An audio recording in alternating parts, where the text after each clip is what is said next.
Our last candlelight mass of Advent at 8. Narcissus, a character of Greek mythology, lovely to behold, loved by all, returned no one's love. After a day of hunting, Narcissus comes across a calm, clear pool. He stoops down to drink, and what does he see but his beautiful reflection, which he mistakes for another person? Finally, someone worthy of my love, Narcissus says. He attempts to grasp this person, to kiss this person, all to no avail. Narcissus remains there transfixed. Nothing moves him to leave the pool. Not his hunger, not his fatigue, nothing. The Roman poet Ovid writes, "It is through Narcissus' own eyes that he will die." There, transfixed by himself, Narcissus dies.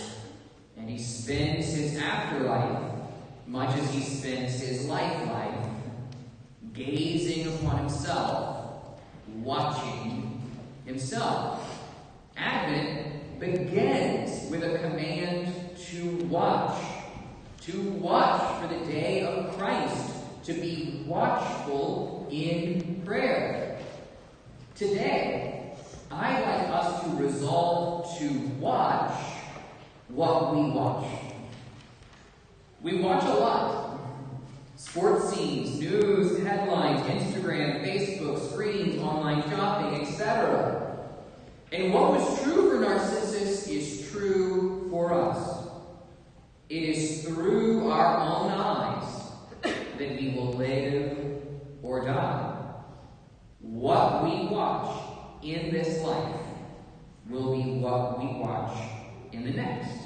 We need to watch what we watch.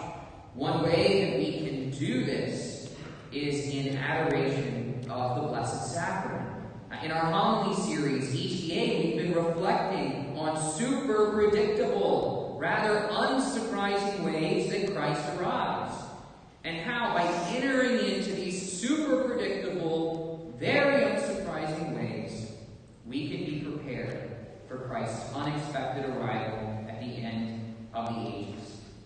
In adoration, we watch well, we prepare for Christ's unexpected arrival at the end of the ages. So this morning, let's dig in. Let's see why our eyes matter, why what we watch matters, and how adoration can fill our souls with light. It is through our own eyes that we will live or die. Do we find that anywhere else? Well, in Christ's Sermon on the Mount, he declares that the eye is the lamp of the body. If we have a sound eye, we will have a body filled with light, filled with Christ, that light that John the Baptist testifies to in our gospel today. If we have a bad eye, we will have a body filled with darkness. Good eyes, holy hearts. Sick eyes, heart troubled. Our eyes lead our hearts. Our eyes influence our hearts. They drive our hearts. They also reveal our hearts. Our eyes are drawn to what we treasure. They are drawn to what we hold dear. It is through our own eyes that we live or die. We need to watch what we watch.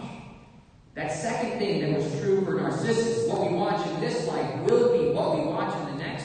We see that in the scriptures too. In St. Paul's first letter to the Corinthians, he declares, "At the present we see indistinctly as in a mirror, then we will see face to face."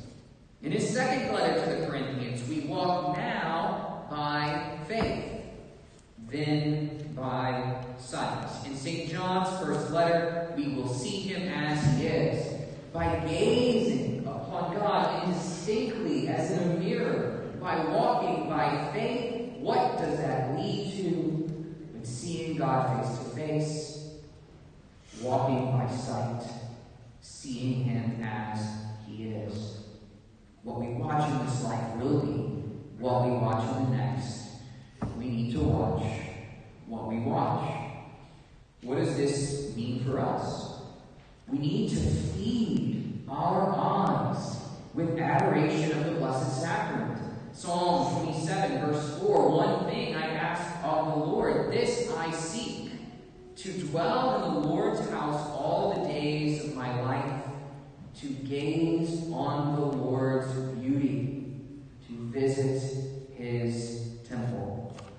Again, adoration times are no surprise. It's not ETA, it's TA. You all saw signs coming into church every second Sunday of the month, from 11:30 a.m. to 5:30 p.m. Wednesdays of Advent, 6:30 p.m. to 8 p.m. Again, it doesn't matter if you've never been before. It doesn't matter if you don't know what to do. There's not some holiness threshold you have to reach in order to be welcome at adoration.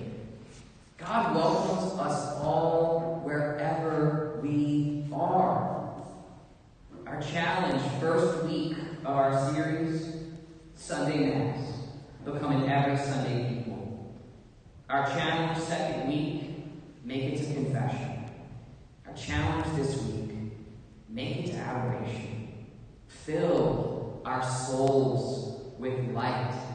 Gaze upon Christ's veil hidden in the Eucharist, so that we can be prepared to gaze upon Him unveiled, fully revealed in eternity.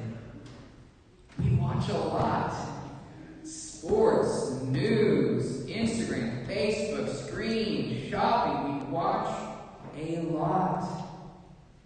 Surely we can spare some time for watching Christ. Narcissus' eyes kill him, and he spends an eternity watching himself. It is through our own eyes that we will live or die. What we watch in this life will be what we watch in the next. During Advent, the Lord calls us to watch Him. Here, God fills our souls with light. Here, the hidden Christ prepares us to see Himself fully revealed